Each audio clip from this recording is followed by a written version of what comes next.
Okay. Basi Legani Tovshin Chav Beis, Ois Beis, page Yud Aleph. Okay. The Rabbi is explaining it. The last thing is that the Aveda of the Jew is to be Tzivus Hashem, to win the battle, and in order to win the battle, you get all the treasures from above. And the ultimate purpose of a battle is, number one, to collect spoils, and also to control. And that level of control is the level of Nitzachon. And that's what Hashem wants, that in order to fight the battle of Hashem, to make a Dira B'Tachtonim, Hashem gives all the deepest of treasures. So he says, "Mamshich leVayir b'Sif Yud Beis, Hashayich l'Shan Shnasi Lula Yud Beis," to explain what it says in the 12th chapter, which is connected to the 12th year of the passing. Prati Advarim, the Friedrich Rebbe explains the details of the things of Eitzel L'Mayla, the treasure from above, after Lacha Agdoma Klolis, Eidis HaKecha Shneis L'Mayla. After the Friedrich Rebbe explains the powers which are given, the eitzes which are given from above, and he explains now that Ohavin Inyan ha'eitzes l'mayla. He says the Inyan to understand the treasure from above. So Inyan mezeh, the Inyan is the Inyan l'chayre, in the moving l'chayre, it's not understood. Eich shayach la'inyan ha'eitzes l'mayla. How is it possible that you say there's a treasure up there? Which is similar. In other words, the Friedrich Rebbe says in the Maamar that just like a king, when it comes to battle, throws out all the treasures, so the same thing, Hashem throws out all the treasures from above to be able to win the battle. So he said, you can't compare the two.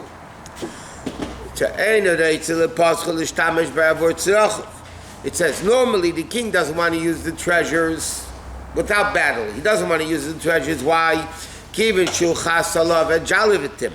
He has pity on him. He doesn't want to spend the treasures. Because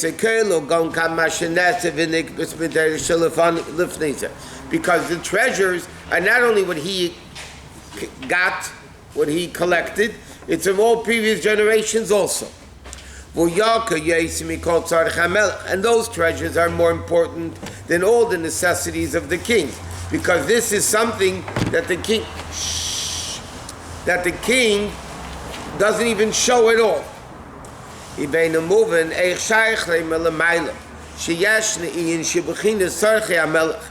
like this. In the mashal of the king, there's the needs of the king that the king spends on. Then you have no non-needs of the king, which is the level of treasures. That means there are needs of the king and there are the no needs of the king. How do you have that? Lamayla, Hashem has needs, Hashem doesn't have needs. I mean, how can you give that mashal? One second. Afal Pikain, Bishvil Inyan Zalay Neigim Ha'etzes. Because of that, you don't touch the treasures. V'nisharim stumim chsumim, and they remain sealed. V'elem kench yashni in milchama, only when there's an inyan of a battle. V'tzarich lifal anitzachon, and you want to win the battle. Lias kitzeina melech l'chera eich shayach leima l'mayla. How can you have above, that there's something above the needs of the king, and therefore he doesn't use them for the king? In other words, like this. In Torah, Chassidus says, when you give a mashal, the mashal has to be correct in all details. It's not a proper mashal. A proper mashal is, like we learned in Tanya, Hashem's speech. It's not similar. Our speech leaves us, Hashem's speech doesn't. So the Rebbe shows, no, it does leave Hashem, kaviyachol. So we hear you giving a mashal of this whole thing of the king throwing out the treasures to win the battle, to make a dira v'tachtonim, and like we learned, especially in our generation when it's darkest, right before Mashiach, you need the greater treasures. But then the mashal and the nimshal are not similar. Because in the mashal, it's like this. There are needs of the king, those are spent. They're above the needs of the king, those are hidden. Only when the king goes to war, then he reveals those things. That means, the kaviyachol, there's needs of Hashem, meaning levels of Elokus which are revealed. And then there's levels of Lukus that he doesn't need, so they're not revealed. How can you say that by Hashem? Yeah, needs, no needs. I mean, the whole thing doesn't make sense. 1 second. Afo PK. Elin King. Yes, okay. How is it possible above? There should be something. How can you say there's something by Hashem more important than his needs? B'chad, there's no such thing as needs by Hashem. It's our needs. It's but you're saying the needs of the king. Therefore you don't use them. Davka, when there's a battle, then you open the eitzes, which has tumach sumach shalamayla. Okay? So the Rabbi is explaining what the Friedrich Rebbe is explaining in the Maamar. He says, the Friedrich Rebbe writes, we need to understand what is the treasure lamayla. So the Rebbe explains, what's his question? What's the problem understand? So the Rebbe explains what the question is. But by Hashem, you don't have needs and you don't have above needs. And you can't have things that Hashem needs, and that for those he doesn't use the treasures. And then the war, he does use the treasures. He said, and in this, the Friedrich Rebbe explains the answer. To understand what it means, the treasure above, he says, he introduces Maamar to Kunizer, what the Zayir says,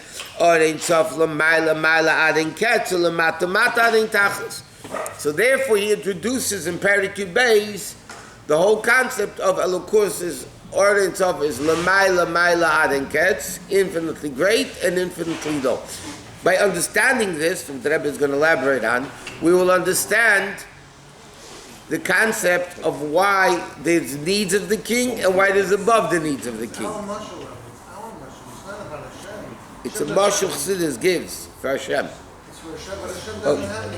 That's what he's asking. Yeah, that's what I'm saying, but it's our mashal, how to get Nitzachim. Yeah, but they understood everything. The whole thing doesn't make sense because in Atzmos there's no difference. The whole thing doesn't apply to Hashem l'chayra. But Hashem doesn't want our nitzachon. Hashem doesn't want us to be. He wants us to be nitzachon, and for us to be nitzachon, he throws out something that he normally will not use for his own expenses. How does that work by Hashem? So the answer is, our Lukus is l'may l'mada el adin tachlis and mata mata adin tachlis. What does that mean? So he says, the Inyan over here is like this. You have the expression all over Chassidus, or Ein Sof. He says there's two meanings. Okay, in the Membeis Maamar, the Rebbe didn't say this, but here the Rebbe is elaborating on this concept. There's two definitions of Or Ein Sof. One, Or Shel Ein Sof, the Or of Ein Sof. Or the second interpretation is the Or itself is unlimited. One meaning could be Or Ein Sof, the Or of infinite, or the Or itself is infinite. What's the difference? What we're speaking over here is we're speaking not the interpretation of Or of Ein Sof. We're speaking that the Or itself is Ein Sof, meaning the Tama Dovor Ki Ba'amitis or Inyan, in truth, Allah Shin Ein Sof Koirak al Inyan Ha'erd.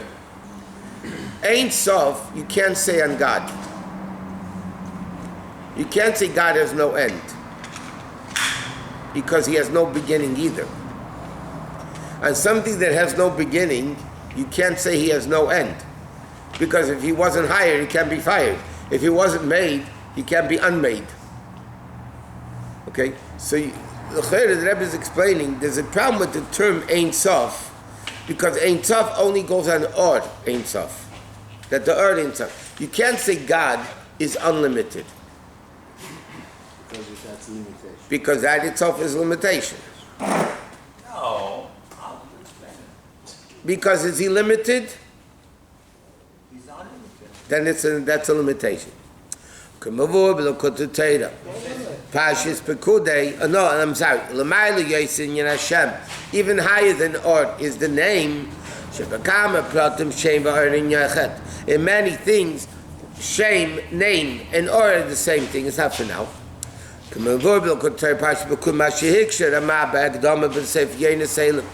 Sefer Pelach Harimein, he says, the Ramah asked the question in Kabbalah like this: Lama Nikra Ein Sof. Why is Hashem called Ein Sof?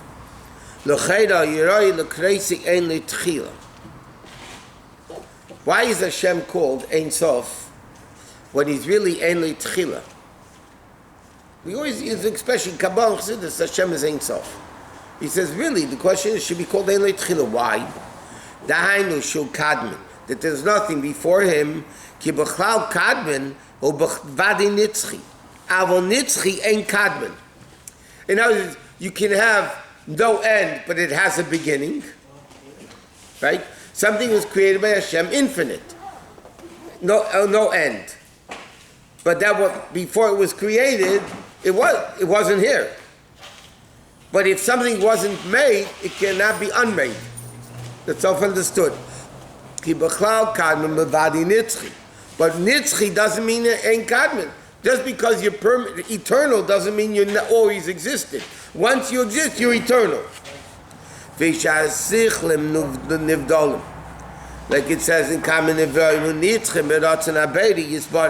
because there are many creations, Hashem created unlimited. But they were created unlimited. Nevertheless, even though they were created something from nothing. Okay? So he said, so the Ramah asks, why is it that the Hashem is called Ein Sof and he's not called Ein Tchila? Because there's an infinite difference between no beginning and no end. Real infinite is that he never was. I mean, he never wasn't, rather. He never wasn't, he always was. But you can have something that was created unlimited. Like what?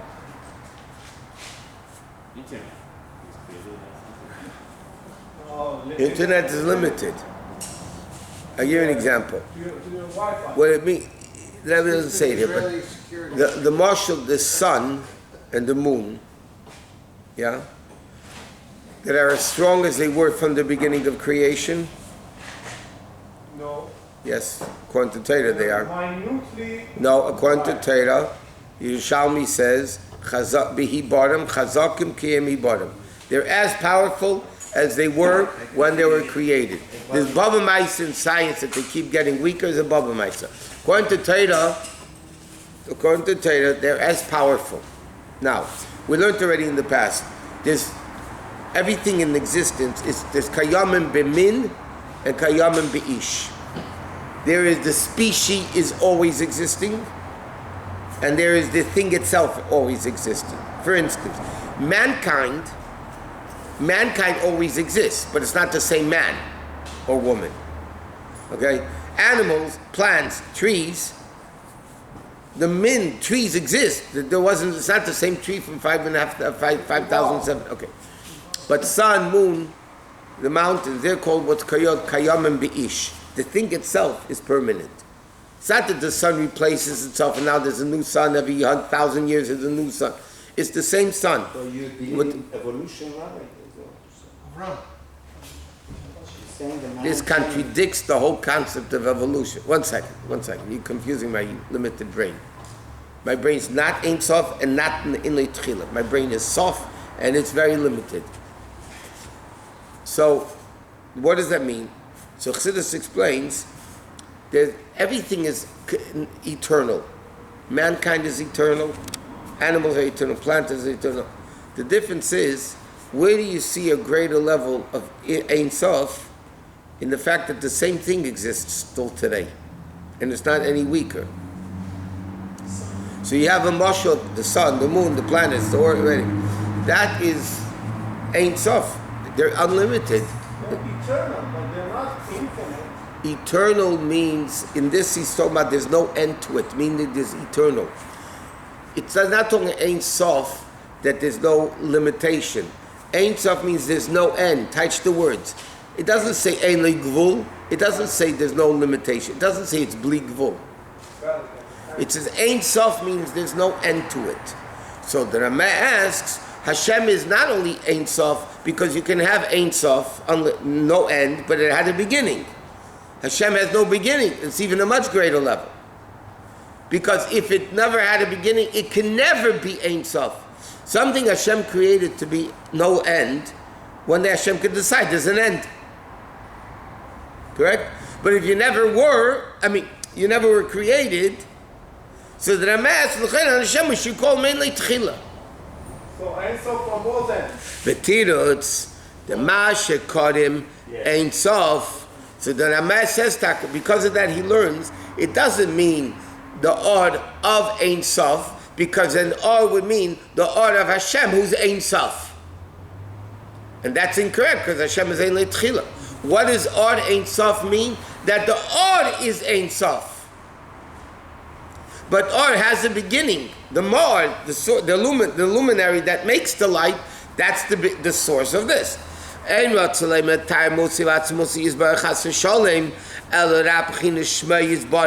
Which is Od, Viziv, She'en Le'Sof. And that's what we're saying, that the revelation of Hashem is Ein Sof. Hainu, Mekivin Shem Ezel L'mayla Adin Ketz, Ulamata Anin Tachos, Hainu, She'en Be'Hagvolis, that because the Od goes all the way up and all the way down, Hainu move and She'en Atmi B'chinas Ein Sof. The Od itself is Ein Sof. What did you want the whole time? You said in the beginning that there is bounty, that our purpose. By some words, predict the bounty. I was saying, what does the analogy say? That's what he's asking over here. What does this all mean by Hashem? We'll see. Okay, so this is the point. So now the Rebbe is explaining that over here we're saying Od Ein Sof doesn't mean Od of Ein Sof, because then you should be saying Od Ein Le'Tchila. Od of Ein Le'Tchila, no beginning. That's what we should say. So what does it mean Od Ein Sof? Od that itself is Ein Sof. How do we, this is with the flow of the mind, we're talking about what does it mean that Hashem, something's higher than Hashem's needs, and then we went... That's what he's asking, he didn't answer it yet. How is it related to what we're saying now about... Well, you keep... tefillah? Have savlanut, patience. This one on a new topic. It's not a new topic, it's all the same thing.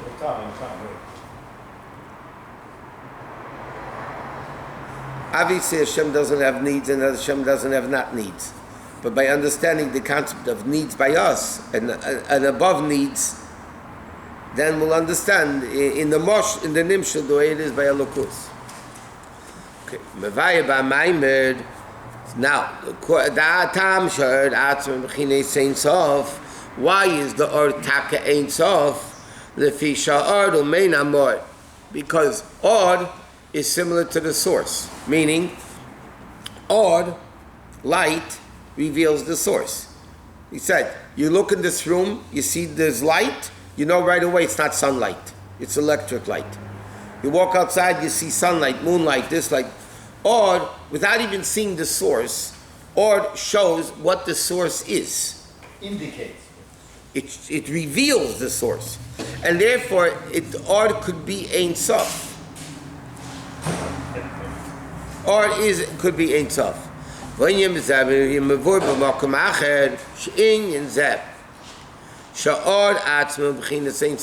Rebbe is asking a different question. This, that the Or is Ein Sof, it's a contradiction of terms within itself. To say Od is Ein Sof, you're basically saying limited is unlimited. Why? Od kishmei keinhu ha'od bilvad. It's only a ray of something. And it's not a ray of something else. So by definition, any ray, any revelation is a limitation. And he says, that it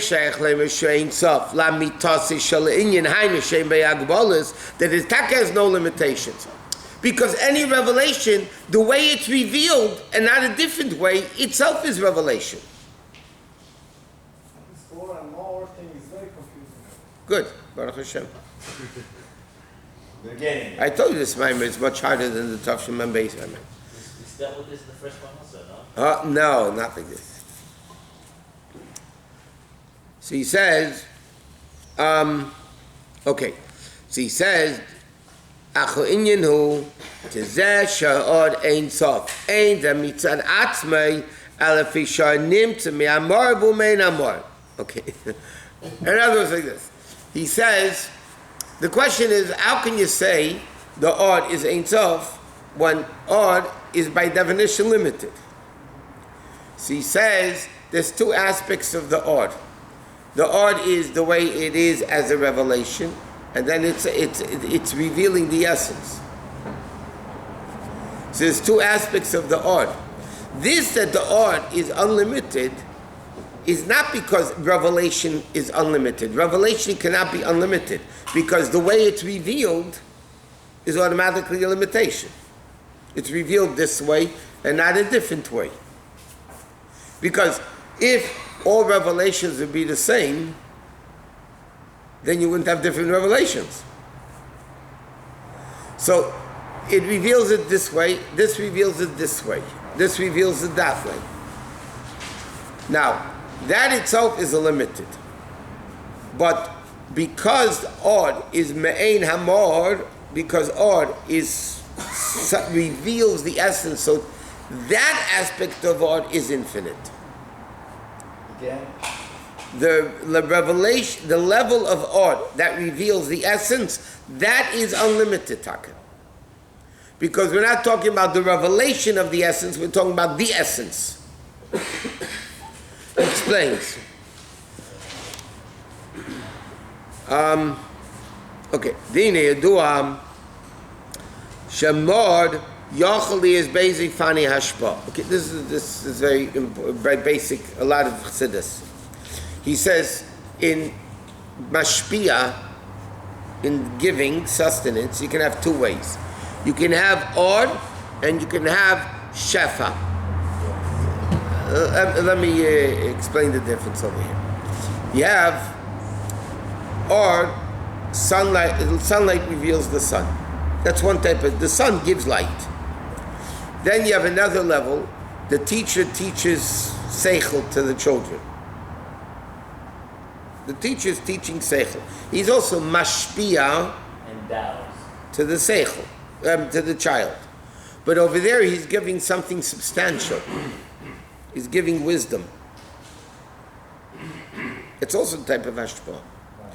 Chassidus explains there's a third type of hashpah, when a father gives the seed into the woman to create the baby, that hashpah is more the essence of the father than seichel is the essence of the teacher. Yes. But here the Rebbe is explaining the difference. Tangible. It's tangible. It's very tangible.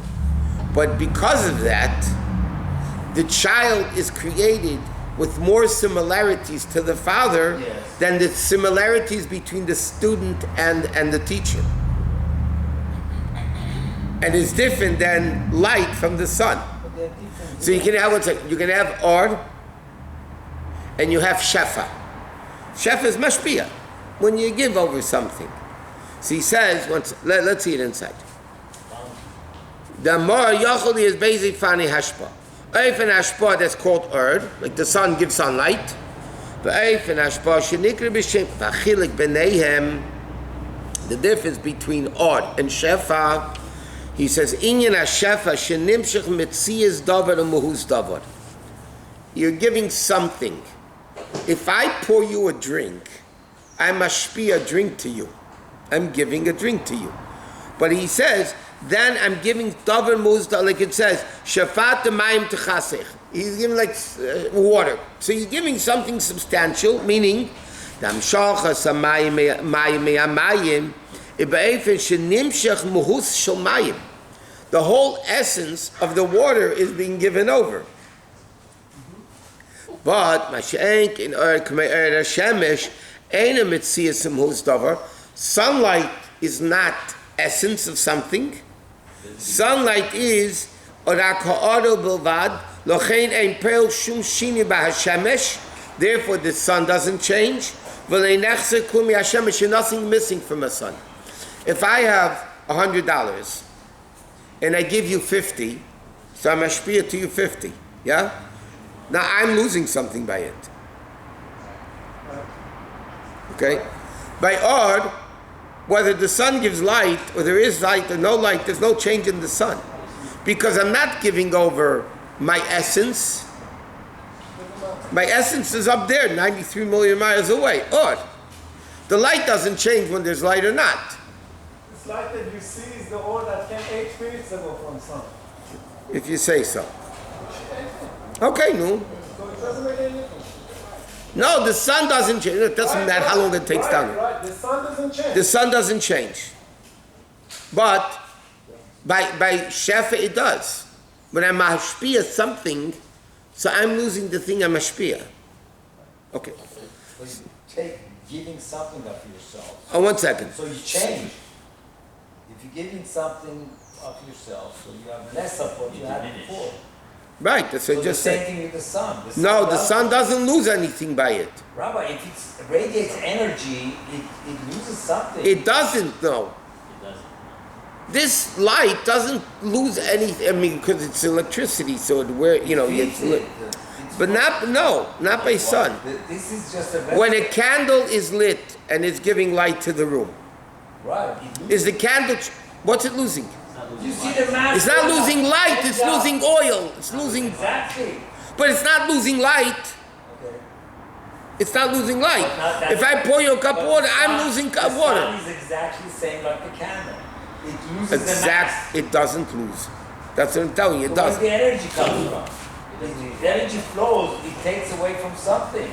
It's like saying the water that comes from out of a dam, the dam doesn't change anything. It's forever, it's going to be there. No, Okay, let's just finish this. That was late. 1 minute. But therefore there's an advantage in the or over Shefa. That or you see who the more is. Or from or you see the more. Okay, it's late, but let me just, 1 point. When somebody knows something and it was taught by a teacher, yeah? What he knows, you can't see who the teacher is. You don't know who the teacher is. Correct. That means that Shefa doesn't reveal the teacher. Correct. But you look at light, you know right away. If it's sunlight, moonlight, candlelight, or you know right away. So from one side, Shefa is giving more because it's giving something. Or doesn't give anything. But or reveals the more than Shefa does. Yes. We got to continue this. Yeah. If you come